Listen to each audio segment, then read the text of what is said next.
민주당이 법으로 개판을 치는 것은 어제 오늘 일이 아닙니다. 심각한 법안이 나올 때마다 제가 영상에서 알리기도 하고요. 분석도 하고 해왔는데 어떨 때는 정말 이걸 다 이야기하면 법률 채널이 되겠다 싶을 정도로 끊임없이 쏟아져 나옵니다.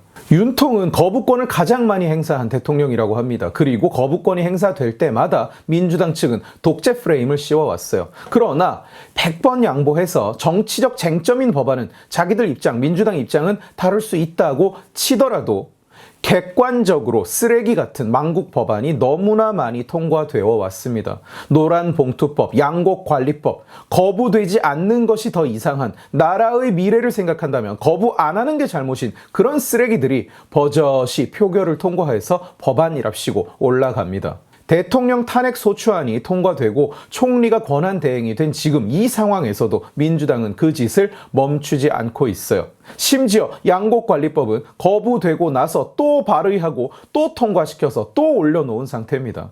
온갖 이재명 관련 방탄 법안들도 올라가 있습니다. 이재명의 죄를 소급해서 없애는 법들, 선거법 위반을 지워버리는 개정안, 당선 무효가 되지 않게 하는 법안, 대북 송금을 지자체가 마음대로 할 수 있게 만드는 법안, 이런 것들을 부끄러운 줄 모르고 법이랍시고 만들어 놨어요. 이재명이 죄를 지으면 그 죄를 없애버려서 죄인이 아니게 만든다는, 무슨 삼류 영화 소재로도 못 쓸 만한 일이 2024년 대한민국에 버젓이 일어나고 있는 겁니다. 민주당은 지금 통과돼서 올라가 있는 법안들의 한덕수 권한대행이 거부권을 행사하면 권한대행도 탄핵해버린다고 협박 중입니다. 대통령 권한대행은 대통령이 아니기 때문에 거부권을 행사하면 안 된다는 얘기입니다. 말도 안 되는 개소리죠. 애초에 거부권이라는 게 권력의 상호 견제를 위해서 존재하는 개념입니다. 대통령 대행은 거부권을 행사할 수 없다는 식의 논리라면 국회는 앞으로도 언제든지 얼마든지 대통령 탄핵안을 일단 통과시켜 놓고 지들이 만들고 싶은 법을 아무렇게나 아무거나 마음대로 통과시킬 수 있다는 말입니까? 회기가 시작되면 일단 대통령을 탄핵 소추해 놓고 법안을 싹 몰아서 통과시켜 버린 뒤에 헌재에서 인용이 안 되면 나중에 또 탄핵해 놓고 또 법 만들고 이렇게 하면 되겠네요. 거부권이 존재하지 않는 기간이라는 게 말이 됩니까? 국회가 탄핵안만 통과시킬 수 있으면 사실상 대통령이라는 존재가 없어진다는 얘긴데 말 같지도 않은 헛소리입니다.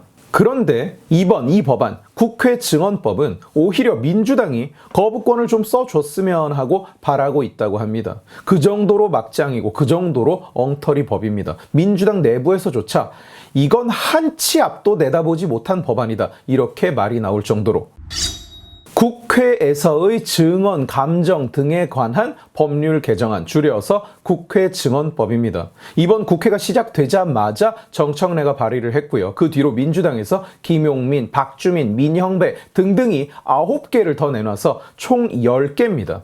비슷한 법안이 많이 나오면 국회에서는 그걸 합쳐서 대안이라는 걸 만들어서 통과시키는데 이번에도 원안을 중심으로 대안이 만들어지고 그게 이미 통과가 된 상태입니다. 발의된 법안이 아니라 이미 통과된 법이에요. 거부권이 행사되지 않는다면 내년 3월부터 바로 시행입니다. 법의 내용이 뭐냐? 원래 국회는 국정감사나 국정조사를 위해서만 동행명령을 할 수 있는데 안건심의 또는 청문회에는 그 권한이 없다. 그러니까 그때도 국회의원이 동행명령을 할 수 있게 해야 된다. 국회의원이 자료를 제출하라고 요구하면 지금까지는 개인정보가 포함되어 있거나 기업의 영업기밀인 경우에 제출하지 않았습니다. 그걸 금지하겠다, 거부를 못하게 하겠다. 그리고 해외에 있거나 건강상 문제로 증인이나 참고인이 출석을 못하는 경우가 있었는데 이제는 화상으로라도 참석하게 하겠다. 개정안에 실제로 이런 문구들이 들어갑니다. 서류 등의 제출 요구를 받거나 증인, 참고인 출석 요구를 받은 때는 따라야 한다는 문구를 이제는 따라야 하며 개인정보 보호 또는 영업비밀 보호 등의 이유로 거부할 수 없다고 개정합니다. 원격으로 출석할 수 있다는 조항이 신설되고요. 동행명령의 사유를 국정감사나 국정조사에서 중요한 안건 심사, 국정감사, 국정조사 또는 청문회로 바꿉니다. 중요 안건 그리고 청문회가 조건에 추가되는 거예요. 그리고 불출석할 시 처벌 조항이 신설됩니다. 3년 이하의 징역 또는 1,000만 원 이상 3,000만 원 이하의 벌금, 처벌 대상은 누구냐? 출석하지 않은 증인, 서류 제출을 거부한 자, 선서를 거부한 증인. 그야말로 국회의원이 시키는 걸 안 들으면, 국회의원의 말을 안 들으면 3년간 감옥에 쳐넣는다는 법을 만든 겁니다. 게다가 자료를 제공하지 않은 행정기관장 그리고 통신사업자도 똑같은 죄로 처벌합니다. 법안 문구만 봐도 정청래 썩은 내가 진동을 하죠. 중요한 안건을 심사하기 위해서 동행명령을 할 수 있다. 중요한 안건이라는 것은 명확한 기준이 없어요. 중요한 안건이 있으면 아무나 동행명령을 할 수 있다는 말은 그냥 국회의원이 지가 필요한, 지가 중요하다고 생각하는 그 어떤 이유로도 그 누구든 동행명령을 내릴 수 있다. 누구든 국회의원 나으리께서 원하면 끌어올 수 있다는 얘기가 됩니다. 안 오면 징역이에요. 국내에 없다 그러면 화상으로라도 호출합니다. 안 나타나면 징역입니다. 지금껏 국회가 정보를 요구하면 개인정보거나 영업기밀이 포함되어 있으면 안 낼 수 있었어요. 그런 제출 요구는 지나칠 정도로 많이 있어 왔습니다. 반도체 생산 라인 설계도 그리고 생산 라인에서 쓰는 자재와 약품의 리스트 전체를 요구한 적도 여러 차례 있었어요. 반도체 생산 라인은 배치도 자체가 공정 설계의 영역입니다. 기밀이라는 얘기죠. 그런데 국회의원 나부랭이들이 그걸 내놓으라고 수도 없이 기업들한테 요구한 거예요. 기업들로서는 거부할 수밖에 없는 거죠. 조단위의 가치가 있는 정보들이고 기밀 중에서도 기밀이니까. 그런데 국회의원 나부랭이들이 보기에는 어쭈 천한 장사치들이 헌법기관인데 요구를 거부해? 이러고 벼르고 앉았었단 얘기입니다. 그래서 아예 이제는 법으로 지들이 요구하는 건 무조건 영업기밀이고 뭐고 그냥 전화 한 통, 공문 한 장에 다 뱉어내라는 법안을 만들어버린 겁니다. 안 내면 징역입니다. 올해 1월에서 10월까지만 한국에서 적발된 국외 대형 기술 유출 건수가 자그마치 25건이에요. 그중 절반 정도가 반도체, 배터리 등 국가 핵심 기술로 분류되는 것들입니다. 그리고 그 대부분은 중국으로 유출됐어요. 얼마 전에는 아예 한국의 개발 인력을 포섭해서 중국으로 기술을 유출하는 걸 업으로 삼은 전문 브로커가 적발되기도 했습니다. 경찰 추산 피해액이 얼마냐? 4조 3천억 원이에요. 앉아서 우리가 가진 걸 다 빼앗기고 있는 상황인 겁니다. 그런데 이제는 아예 국회가 그걸 통으로 받아내겠다. 모든 걸 다 공개하게 하겠다고 나선 거예요. 아니, 더 정확하게 말하면 민주당 놈들이 그러고 나선 겁니다. 2021년에 국회는 SK그룹 최태원 회장을 국정감사에 증인으로 불렀습니다. 이유가 뭐였느냐? 문재인이 밀어붙이던 수소 경제 활성화를 위해서 SK가 무슨 계획을 세웠는지 말하라는 게 이유였어요. 그러니까 기업이 만들고 있는 미래 전략 사업 계획을 국회에 와서 회장이 공개하라, 직접 설명하라고 요구한 겁니다. 그야말로 미친놈들이죠. 지들이 그걸 들으면 무슨 소린지 알아듣나요? 아니죠. 그냥 기밀만 공개하고 호통 좀 듣고 땡인 거죠. 그런데 이 꼴이 3월부터는 일상이 될 전망입니다. 1년 내내 기업 총수들, 기업 임원들이 국회에 불려가고 영업기밀을 뱉어내고 해외 출장을 가서도 국회의원이 부르는 시간에 화상회의를 켜서 호통을 들어야 됩니다. 안 하면 징역이에요. 더 코미디는 뭐냐?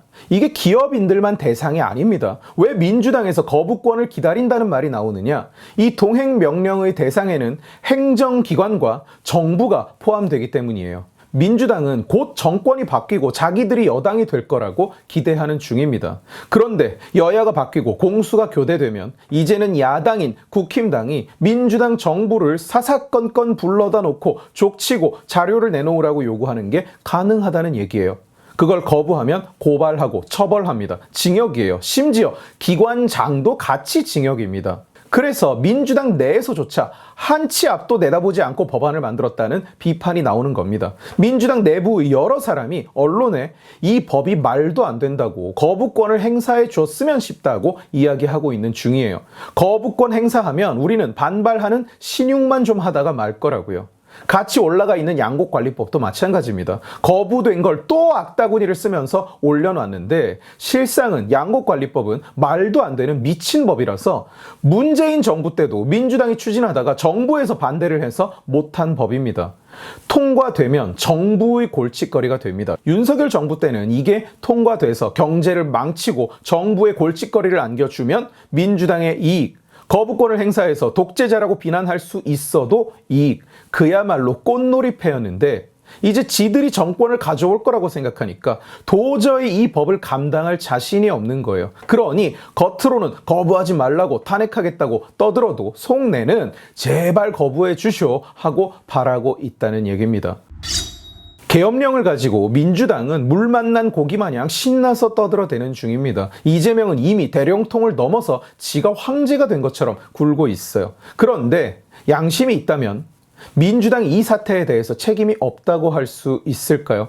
대가리 수만 믿고 지난 몇 년 동안 법 장난질을 치다가 이제는 지들이 만든 법안이 시행되면 어쩌냐고 거부 좀 해달라고 말하는 꼴은 그야말로 코미디입니다. 웃음보다는 눈물이 나는 끔찍한 코미디죠. 저는 무슨 일이 터질 때마다 누가 나와서 사회가 죽인 거다, 우리 모두의 책임이다, 이딴 소리 하는 걸 매우 싫어합니다. 그러나 계엄을 가지고 한 사람에게 손가락질을 하는 건 쉽지만 이 상황까지 오는 길은 한국 정치의 타락이 만들었다는 사실을 부정할 수는 없습니다. 민주당 하나만의 잘못도 아니죠. 무기력하고 무능력하고 갈 길을 잃은 여당, 파렴치하고 치졸한 야당, 비전이 아닌 팬덤으로 지지를 고르고 한 번 고른 뒤에는 범죄자조차 맹목적으로 추종하는 유권자, 이게 모여서 만든 콜라주입니다. 우리가 이 상황을 해결하지 못하면 이 광기는 앞으로도 계속 반복될 수밖에 없고, 그리고 그 안에서 대한민국은 점점 말라 죽게 됩니다. 오늘 지식의 칼은 여기까지입니다. 재미있게 보셨으면 지식의 칼 채널을 구독해 주시고 이 영상을 주변에 공유해 주세요. 여러분들이 공유해 주시면 설득은 제가 하겠습니다. 고맙습니다.